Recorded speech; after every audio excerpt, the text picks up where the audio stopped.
নমস্কার বন্ধুরা, চলে এলাম আরও একটি নতুন মহাকাশ সম্পর্কিত খবরাখবরের ভিডিও নিয়ে।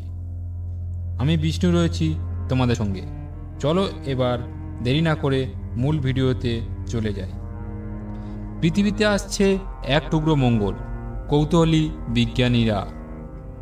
গ্রহ থেকে মাটি নিয়ে আসার কাজ চলছে, তবে বিজ্ঞানীরা মাটির পাশাপাশি মাটির সঙ্গে আসা উপরি পাওনা নিয়ে একটু বেশি কৌতূহলী। মঙ্গল গ্রহ থেকে মাটি সংগ্রহের কাজ জোর কদমে চালাচ্ছে নাসার যান পার্সিভিয়ারেন্স।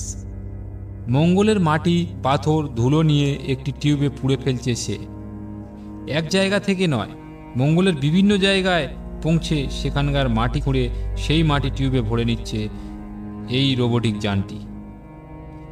তারপর তা সিল করে দিচ্ছে রীতিমতো, যা পৃথিবীতে এসে পৌঁছালে মঙ্গলের নানা জায়গার মাটি পরীক্ষা করে বিজ্ঞানীরা মঙ্গল সম্বন্ধে অনেক কিছু জানতে পারবে।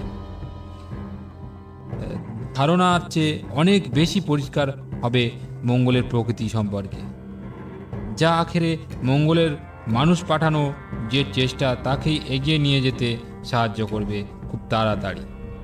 মঙ্গল গ্রহের এই মাটি সংগ্রহ এবং তা পৃথিবীতে নিয়ে আসা নিয়ে বিজ্ঞানীরা মুখিয়ে আছে। তারা হাতে পেতে চাইছেন মঙ্গল গ্রহের মাটি ও পাথর, তাই তা পাওয়া নিয়ে কৌতূহলী কাজ করছে বিজ্ঞানী মহলের। কিন্তু বিজ্ঞানীরা লাল গ্রহের মাটি, পাথর হাতে পাওয়ার আনন্দের পাশাপাশি সেই টিউবে করে আসা উপরি পাওনা নিয়ে যেন একটু বেশি কৌতূহলী। টাইটানিয়ামের নমুনা টিউবে মঙ্গলের মাটি, পাথর ভরার পর তার মুখ সিল করে দিচ্ছে পার্সিভিয়ারেন্স। ওই সময় মঙ্গল গ্রহের হাওয়ার কিছুটা সেই টিউবে বন্দি হয়ে যাচ্ছে, যা ওই নমুনার সঙ্গে টিউবে করে পৃথিবীতে এসে হাজির হবে। এতে মঙ্গলের বাতাসের উপরি পাওনা হিসাবে পাবেন বিজ্ঞানীরা, যা তাদের গবেষণার কাজে লাগতে পারে বলে মনে করা হচ্ছে। তাই সেটা পেতেও আগ্রহী বিজ্ঞানী মহল। এখন মাত্র 24টি এমন টিউবে নমুনা সংগ্রহ করে তার মুখ বন্ধ করে দিয়েছে পার্সিভিয়ারেন্স রোবট। তো বন্ধুরা, আজকের ভিডিওটি এই পর্যন্ত।